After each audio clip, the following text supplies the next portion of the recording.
Hello everyone, మీరు చూస్తుంది Suman TV. నేను మీ కీర్తి.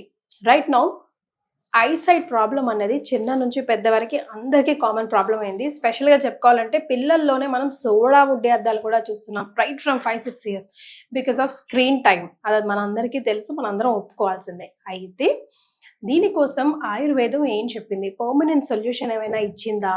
నాకు ఒకసారి తెలియజేయండి, నాతో పాటు ప్రేక్షకులు కూడా తెలియజేయండి. కాకపోతే ఆయుర్వేదం అనగానే బోల్డ్ అనే డౌట్లు మనకు వచ్చేస్తూ ఉంటాయి. దానివల్ల అద్దాలు సింపుల్గా పెట్టుకుంటే బెటర్ అనుకుంటాం. కాదు, ఆయుర్వేదం 5000 ఇయర్స్ బ్యాకే మనకు దీనికోసం మంచి మంచి ట్రీట్మెంట్స్ని చెప్పింది. సో ఒకసారి మీరు వస్తే ప్రాక్టికల్గా చూపిస్తానని డాక్టర్ శాంతి శ్రీకర్ చెప్పడం జరిగింది. అందుకే రైట్ నౌ నేను శ్రీ ప్రతిభ ఆయుర్వేదం సెంటర్లో ఉన్నాను. హలో అండి. హాయ్ అండి. How are you doing? Yeah I'm fine. మీరు ఎలా ఉన్నారు? సూపర్ అండి. సో అంటే మనం ఆయుర్వేదం ట్రీట్మెంట్ అనగానే బోల్డ్ అనే క్వశ్చన్స్ డౌట్ లో వస్తాయి కదా. సో అన్నిటికీ ఈ రోజు ఈ వీడియోతో చెక్ పెట్టేస్తాం. చెక్ పెట్టొచ్చండి. ఎందుకంటే ఈ రోజు పిల్లలనే కాదు, పెద్దవాళ్ళు కూడా స్క్రీన్ టైం చాలా ఎక్కువ. కోవిడ్ ముందు ఇంత లేకపోయినా కోవిడ్ తర్వాత స్క్రీన్ టైం చాలా ఎక్కువ అయిపోయింది. ఎందుకంటే ఆల్మోస్ట్ వన్ ఇయర్ మనం ఇంట్లో బంధించేసి ఉన్నాం కాబట్టి ఈ స్క్రీన్ టైం ఎక్కువైపోవడం వల్ల ఎంత ఐ ఇష్యూస్ ఎంత పెరిగాయంటే భూతద్దాలతోనే పిల్లల్ని చూస్తున్నాం. అది చిన్న 3 to 5 years పిల్లలకు కూడా ఐసైట్ అనేది ఇబ్బంది పడుతుంది. సో అలాంటి వాళ్ళకి సేఫ్గా అండ్ ఈజీగా చేసుకోగలిగే ట్రీట్మెంట్ ఇది నేను చెప్పబోయేది. దీని గురించి ఆయుర్వేద గ్రంథాల్లోని 5000 సంవత్సరాల క్రిందటే చెప్పడం జరిగింది. దీనికోసం అక్షి తర్పణం అంటాం. అక్షి అంటే కన్ను, తర్పణం అంటే నరిష్మెంట్. కన్నుకి నరిష్మెంట్ ఇచ్చే ట్రీట్మెంట్ అనమాట. దీని వల్ల ఏం జరుగుతుందంటే అక్కడ ఉన్న టాక్సిన్స్ రిమూవ్ అయ్యి, డస్ట్ ఎలర్జీస్ అన్ని రిమూవ్ అయ్యి, అక్కడున్న నర్వ్స్ కి స్ట్రెంత్ అంది, విజన్ క్లారిటీ పెరగడము అనేది జరుగుతుంది. నార్మల్ గా మనకి ఐ చెకప్ చేయించుకున్నప్పుడు ఇష్యూ ఏమైనా బయటపడింది అంటే అది లాంగ్ సైట్ అవనివ్వండి, షార్ట్ సైట్ అవనివ్వండి, ముందు ఇచ్చేది స్పెక్స్ అద్దాలతో ఇస్తారు. అది పర్మనెంట్ సొల్యూషన్ కాదు, మీకు కనిపిస్తుంది. కానీ మీరు డైట్ ఫాలో అవ్వకపోయినా, దానికి తగ్గ జాగ్రత్తలు తీసుకోకపోయినా, స్క్రీన్ టైం ని లిమిట్ చేయకపోయినా, లేదంటే ఆపకపోయినా దానివల్ల మీ ఇష్యూ అనేది పెరుగుతూ ఉంటుంది. కాకపోతే మీకు ఏంటి, అద్దాలు అనేది యాడ్ అయ్యాయి అంతే. కొంతమందికి స్పెక్స్ ఎవ్రీ 6 months ఒకసారి, 1 year ఒకసారి దాని పవర్ మళ్ళీ చేంజ్ అవ్వడం, దానికోసం మళ్ళీ గ్లాసెస్ మార్చడం, ఇది రొటీన్ అయిపోయింది. అంటే 3వ సంవత్సరం 5వ సంవత్సరం పిల్లల నుండి మొదలుకొని 90 సంవత్సరాలు వచ్చే వాళ్ళ వరకు కూడా స్పెక్స్ లేకుండా బ్రతకట్లేదు.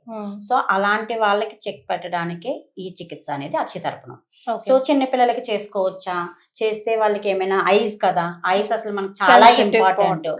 అసలు జనరల్ గా ఆయుర్వేదంలో హెడ్ ని ఉత్తమ అంగం అని చెప్పి కన్సిడర్ చేస్తాం. అంటే ద బెస్ట్ ఆర్గాన్ కింద కన్సిడర్ చేస్తాం. సో ఆయుర్వేదంలోని మన హెడ్ ని ఉత్తమ అంగం కింద పరిగణిస్తారు. ఎందుకంటే అన్ని జ్ఞానేంద్రియాలు ఇది హెడ్ లోనే ఉన్నాయి కాబట్టి. సో అందులో నయనం అనేది చాలా ప్రధానం మనకి, ఐస్. సో మనకి కంటి చూపు అనేది లేకపోతే మన జీవితం అంధకారం అయిపోయినట్టే లెక్క. అలాంటి వాటిని రక్షించడం కోసం ఈ అక్షితర్పణం కాకుండా ఇంకా చాలా రకాల చికిత్సలు ఉన్నాయి వీటిలో. వాళ్ళ యొక్క వచ్చిన పేషెంట్ ఎవరైతే వచ్చారో వాళ్ళ యొక్క ప్రాబ్లం, ఇప్పుడు గ్లకోమా అయితే ఒక రకంగా, క్యాటరాక్ట్ అయితే ఒక రకంగా, లాంగ్ సైట్ అయితే ఒక రకంగా, షార్ట్ సైట్ అయితే ఒక రకంగా, ఓన్లీ జస్ట్ హెడ్ ఏక్ కూడా వస్తుంది ఈ మధ్య స్క్రీన్ టైం వల్ల, అంటే స్టార్టింగ్ స్టేజ్. అలాంటి వాళ్ళు స్టార్టింగ్ స్టేజ్ వాళ్ళు వస్తే వాళ్ళకి అసలు స్పెక్స్ తో అవసరం ఉండదు అనమాట. సో అక్షితర్పణం ఐ చుట్టూ చేస్తాం మనం ట్రీట్మెంట్. అది చాలా సేఫెస్ట్ మెడిసిన్ ట్రీట్మెంట్ అండ్ ఈజీగా కూడా చేయొచ్చు. కానీ డాక్టర్ అబ్జర్వేషన్ లో చేస్తే మంచిది దీన్ని అయితే కనుక. ఎందుకంటే పిల్లల యొక్క కంటి గురించి కాబట్టి కొంతమందికి డ్రై ఐస్ ఉంటాయి, బర్నింగ్ సెన్సేషన్ ఉంటుంది, ఎలర్జీ ఉంటుంది, ఇచ్చింగ్ ఉంటుంది. కొంతమందికి కన్ను బొమ్మలు వాచిపోయి, రెప్పలవి వాచిపోయి ఉంటాయి. సో వాళ్ళ యొక్క కండిషన్ బట్టి మనం తీసుకునే మెడికేటెడ్ గీ అనేది డిసైడ్ అవుతుంది. అందుకని డాక్టర్ పర్యవేక్షణలోని ట్రీట్మెంట్ చేసుకోవడం చాలా అవసరం. సో భయపడతారండి ట్రీట్మెంట్ కి, లేకపోతే వస్తున్నారా క్లయింట్స్? ఎందుకంటే చిన్నపిల్లలు చాలా బాగా చేయించుకుంటారు. ఫస్ట్ 2 days కొంచెము మంటగా ఉంటుంది మనము, ఎందుకంటే వాళ్ళ యొక్క సివియారిటీని బట్టి. ఇప్పుడు అది స్టార్టింగ్ స్టేజ్ లో ప్రాబ్లం ఉంది అనుకోండి, అంత కళ్ళు మంటలుండవు. లేదు కొంచెం ఎక్కువ ఉంది అంటే కనుక ట్రీట్మెంట్ చేసేటప్పుడు కొంచెం మంటలు ఉంటాయి. అండ్ ఇది ఎక్కువ ఒక 1 hour, ½ an hour చేసే ట్రీట్మెంట్ కాదు. హార్డ్లీ 10 to 15 minutes చేస్తాం పిల్లలకైతే. పెద్దవాళ్ళకైతే 20 minutes నుండి 30 minutes చేస్తాం అంతే, 2 కళ్ళకి కలిపి. సో అంత వరి అవ్వాల్సిన అవసరం లేదు. పేరెంట్స్ అస్సలు కలవరపడాల్సిన అవసరం లేదు. ఆ సైట్ కన్నా కూడా స్పెక్స్ పెట్టుకునే దానికన్నా ఇది చేసుకోవడమే నయం నన్ను అడిగితే. ఓకే. సో ట్రీట్మెంట్ తీసుకునేటప్పుడు, తీసుకున్న తర్వాత ఏమైనా జాగ్రత్తలు పాటించాలంటారా? ట్రీట్మెంట్ తీసుకునేటప్పుడు ఏంటంటే ఇప్పుడు ఈ అక్షతర్పణం అయిపోయిన తర్వాత ఎక్కువ లైట్ కి ఎక్స్పోజ్ కాకూడదు, ఎండలో తిరగకూడదు, హెడ్ బాత్ ఎక్కువ చేయకూడదు, ఓకే. చల్లగా ఉన్న పదార్థాలు ఎక్కువ తీసుకోకూడదు, అతి వేడిగా ఉన్న పదార్థాలు తీసుకోకూడదు, అండ్ స్క్రీన్ టైం ని లిమిట్ చేసేయాలి, లేదంటే జీరో చేసేయాలి. ఈ ఆ రోజు విధంగా మట్టుకా? చేయాలి. కంప్యూటర్ ముందు కూడా ఎక్కువ కూర్చోకుండా ఉండాలి. ఎందుకంటే మీకు ఈ ట్రీట్మెంట్ అయిన తర్వాత కొంతసేపు వరకు కళ్ళు మంటలు ఉండడం కానీ, కంటి నుండి నీరు రావడము, అండ్ డస్ట్ పార్టికల్స్ బయటకు వస్తున్నట్టు, అంటే మనకి కంటిలో డస్ట్ ఏమైనా పడితే ఏ విధమైన ఫీలింగ్ ఉంటుందో కరకరలాడుతూ, అలాంటి ఫీలింగ్ వాళ్ళకి తెలుస్తుంది. ఓకే. అవి బయటకు వెళ్ళిపోతూ ఉంటాయి. ఆ కళ్ళంటే నీళ్ళు వస్తాయి కదా, ఆ నీళ్ళ నుండి బయటకు వెళ్ళిపోతూ ఉంటాయి. సో అలాంటి సమయంలో వాళ్ళు కొంచెం ఎక్కువ రెస్ట్ తీసుకుంటే మంచిది. సో రెస్ట్ కంపల్సరీ అంటారు. Rest compulsory. ఎందుకంటే రెస్ట్ ఇవ్వడం వల్ల కళ్ళకి ఎప్పుడు కూడా రెస్ట్ ఇవ్వకపోవడం వల్లే కదా ఐ స్ట్రెయిన్ అయ్యి ఇన్ని రకాల ఇష్యూస్ వస్తున్నాయి. ఎప్పుడైతే ట్రీట్మెంట్ తీసుకొని కూడా రెస్ట్ ఇవ్వకపోతే ట్రీట్మెంట్ తీసుకొని యూస్ లేదు. సో ఆ 1 డే మటుకు 24 hours మీరు అంటే పూర్తిగా రెస్ట్ అని కాదు నేను అనేది. ఇప్పుడు వాళ్ళ కళ్ళకి. యాక్టివిటీస్ కి వాళ్ళు చేసుకుంటూ ఉండొచ్చు, కానీ ఎక్కువ స్ట్రెయిన్ అవ్వకుండా ఉండడానికి అన్నిటిని స్క్రీన్ టైం లిమిట్ చేయడము, ఎండకి వెళ్ళడాన్ని తగ్గించడం. ఇప్పుడు వాళ్ళు స్కూల్కి వెళ్ళే పిల్లలు అనుకోండి, ఈవినింగ్ ఈ అక్షతర్పణం చేయించుకొని ఇంటికి వెళ్ళి డిన్నర్ చేసి పడుకోవడం, మళ్ళీ Okay. మార్నింగ్ స్కూల్కి వెళ్ళిపోవచ్చు, మళ్ళీ ఈవినింగ్ ఆ విధంగా. ఎందుకంటే అక్షతర్పణం అనేది 1 day సైకిల్ కాదు, మినిమం 7 days, 14 days, 21 days చేస్తాము. ఓకే. కొంతమందికి ఏంటంటే మంత్లీ వన్స్ 7 days చొప్పున సెషన్స్ చెప్తాం. అలా కంటిన్యూ 6 months కానీ 9 months కానీ వాళ్ళ యొక్క సివియారిటీని బట్టి Problem. ఉంటుంది. Yes, okay. Right. So treatment start చేద్దామండి. ఇదేంటండి, గోధుమ పిండిలా అనిపిస్తుంది? అవును. గోధుమ పిండినా? ఇది కళ్ళ చుట్టూ వలయంలా కడతారనమాట. దీనికోసం ఈ మధ్యకాలంలో స్పెక్ట్స్ కూడా వచ్చాయి ఈ ఓకే. ట్రీట్మెంట్ చేయడం కోసం, కానీ అవి అంత ఎఫెక్టివ్ గా లేవు. మేము అన్ని రకాలు ట్రై చేసాం. ఎప్పుడు always traditional way help Better చేస్తుంది అంటారు. మనకి, అది బెటర్ కూడాను. సో గోధుమ పిండి కానీ, లేదు అంటే కనుక నల్ల మినుముల పిండి కూడా తీసుకోవచ్చు వీటికి.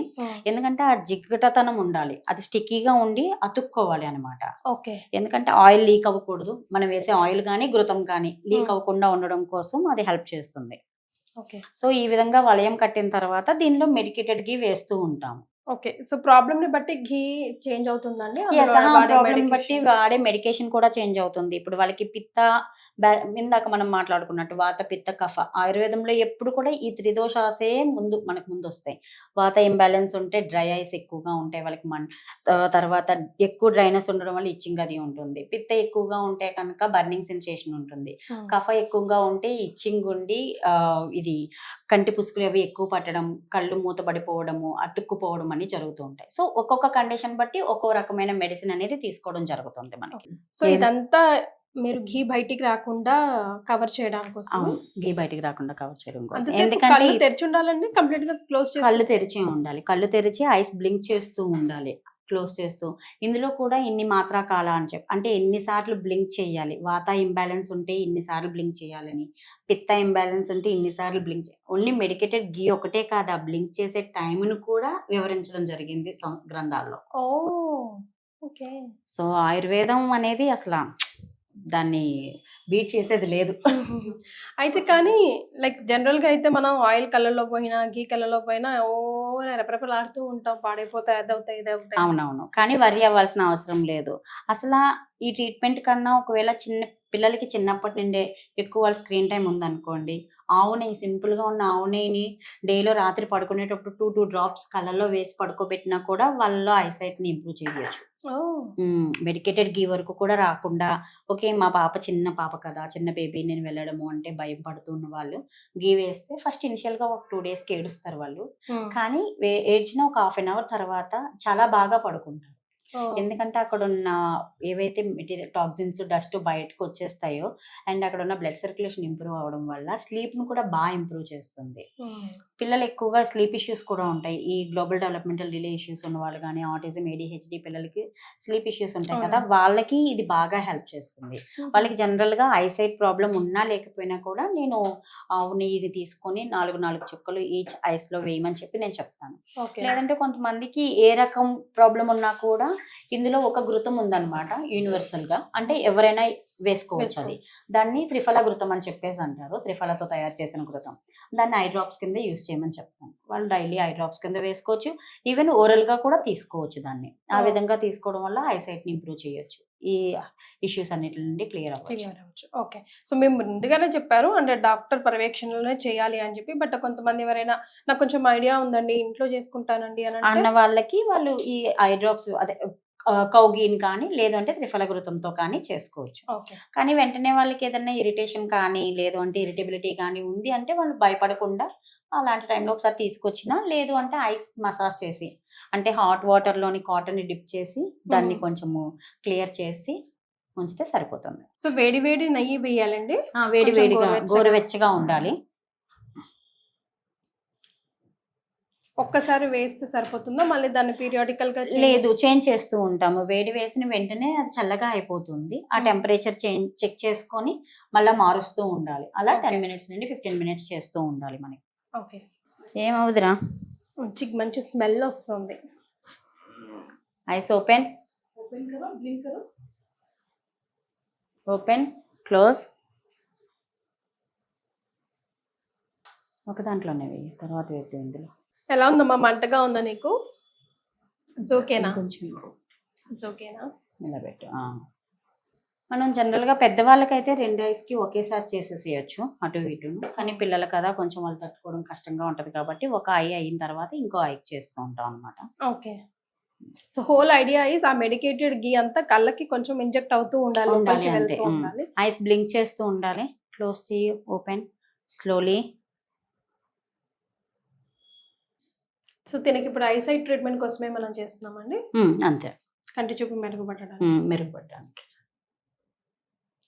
ఈ షుగర్ ఉన్న వాళ్ళలో కూడా ఈ గ్లకోమా, ఈ ఐసైట్ ఇష్యూస్ చాలా ఎక్కువగా ఉంటాయి. వాళ్ళకు కూడా ఎంత షుగర్కి మెడిసిన్స్ తీసుకున్నా కూడా ఇక్కడున్న బ్లడ్ సర్క్యులేషన్ అనేది ఐ దగ్గర ఇంప్రూవ్ చేస్తే వాళ్ళు ఐసైట్ బాగా డెవలప్ అవుతుంది.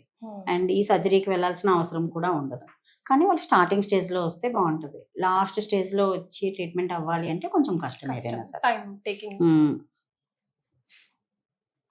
అదే స్టార్టింగ్ స్టేజ్లో అయితే సర్జరీ వరకు వెళ్ళాల్సిన అవసరం కూడా లేదు.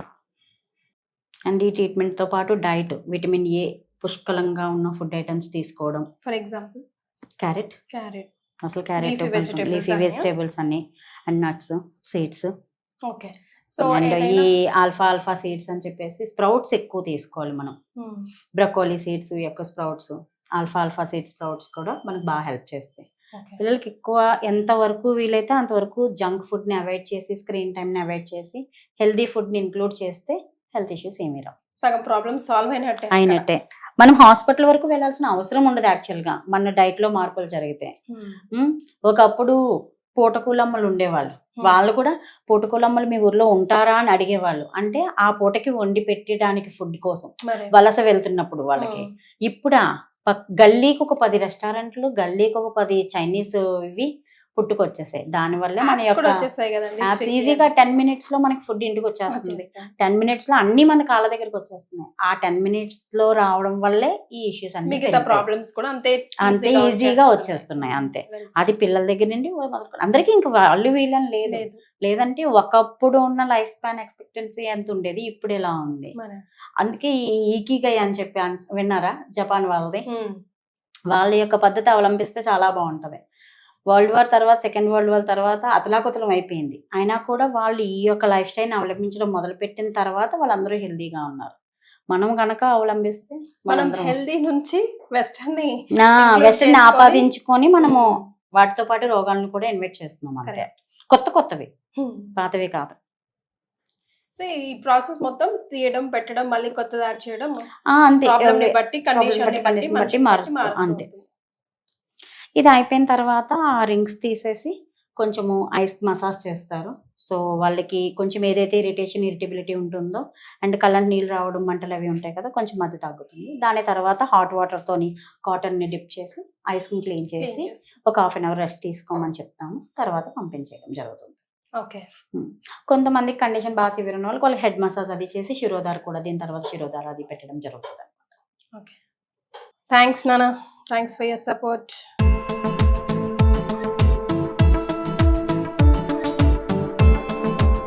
కొంచెం హాట్ వాటర్ తో క్లీన్ చేస్తున్నారండి? హాట్ Normal వాటర్ తో water క్లీన్ ఏనా? చేస్తాం, హాట్ వాటర్ తో. ఆయుర్వేదంలో ఉన్న మ్యాజిక్ అర్థం చేసుకోగలిగితే అండి ఎవరు కూడా అసలు ఇంకెక్కడికి పోరు ఎక్కడికి అసలు. పోరు. కొంచెం అది కష్టమైన కష్టమైతుంది కానీ అది అర్థం చేసుకున్న వాళ్ళు మమ్మల్ని వదిలి వెళ్ళరు. మొత్తం మా పిల్లల్ని తీసుకొని వస్తారు, వాళ్ళ ఫ్యామిలీ అంతా మా దగ్గరే ఉంటారు 2 years 3 years వరకు. వీళ్ళంతా వెల్ ట్రైన్డ్ అండి, మీరున్నా లేకపోయినా. నేను ఉన్నా లేకపోయినా చేసుకుంటాను. ఈ డైలీ ఐ మసాజ్ ఎవరికి వాళ్ళు ఇంట్లో చేసుకున్నా కూడా కోకోనట్ ఆయిల్ కానీ లేదంటే కౌ గీన్ కానీ తీసుకొని ఇలా ఈ ఏవైతే సర్కిల్ ఉందో ఇలా కొంచెం ప్రెస్ చేస్తే మనకి క్లియర్గా తెలుస్తాయి అక్కడ నాట్స్ ఉన్నట్టు కూడా. మనకి ఇసుక రేణువులు తగులుతాయి చూడండి, అలా కట్కట్లాడుతూ తగులుతూ ఉంటాయి అనమాట. రెగ్యులర్ గా చేసుకుంటూ ఉంటే అవి అలాగా తగిలి డైలీ చేసుకుంటూ ఉంటే ఆ సర్క్యులేషన్ కూడా డెవలప్ అయ్యి అవి నాట్స్ కూడా తగ్గిపోతూ ఉంటాయి. సో బ్లడ్ సర్క్యులేషన్ ఇంప్రూవ్ అవుతుంది. సో మనం ఇంట్లోనే చేసుకోవచ్చు యాక్చువల్గా డైలీ ఇవన్నీ చేసుకుంటూ. హెడ్ మసాజ్, హెడ్ కి ఆయిల్ అప్లై చేయడం, అది కూడా కళ్ళకి హెల్ప్ చేస్తుంది, నరిష్మెంట్ అందిస్తుంది. ఎప్పుడైతే మనం ఆ హెడ్ నే పట్టించుకోవట్లేదు, ఇంకా కళ్ళని ఎక్కడ పట్టించుకుంటాం? మరి అసలు పిల్లలు ఎక్కడ సపోర్ట్ చేస్తున్నారండి హెయిర్ కి ఆయిల్ పెట్టడానికి, మసాజ్ మా ఇంట్లో అయితే మేము చిన్నప్పటి నుండి ఆయిల్ లోనే ముంచి తెలుస్తూ ఉంటాం మా పిల్లల్ని. మా అమ్మాయి రోజు వస్తుంది, నేను ఫ్లైట్ నుండి రాగానే ఇంటికి, ఎయిర్పోర్ట్ నుండి ఇంటికి రాగానే అమ్మ ఆయిల్ రాస్తాను కూర్చో అని చెప్పి హెడ్ మసాజ్ చేస్తుంది. అదెంత ఏజ్ 2.6 years. సో మా ఇంట్లో అయితే ఉంటదిలేండి, కానీ పిల్లలందరికీ అలవాటు చేయాలి పేరెంట్స్ అంతే. ఇందులో మర్మ పాయింట్స్ కూడా ఉంటాయి, విజన్ ఇంప్రూవ్ చేసే మర్మ పాయింట్స్ ఉంటాయి, వాటిని ప్రెస్ చేయడం డైలీ. ఇలాంటి సింపుల్ టిప్స్ అట్లీస్ట్ మనం ఫాలో చేసుకోగలిగితే ఇంక ఈ మసాజ్ అయిన తర్వాత ఒక 1/2 hour అలాగా కళ్ళు మూసుకొని పడుకోమంటే సరిపోతుంది. వాళ్ళకి రెస్ట్ తీసుకుంటే ఈ యొక్క ఇరిటబిలిటీ తగ్గుతుంది, కొంచెం రిలాక్స్ అవుతుంది. సో చూసారు కదండి, శ్రీ ప్రథమ ఆయుర్వేదం సెంటర్లో అక్షు తరపున ట్రీట్మెంట్ అసలు హోల్ అండ్ సోల్ ఎలా జరుగుతుంది అండ్ దేనివల్ల చేయించుకుంటే లాభాలు ఏంటి అని మనం ఈ వీడియో ద్వారా తెలుసుకున్నాం. Thank you so much ma'am.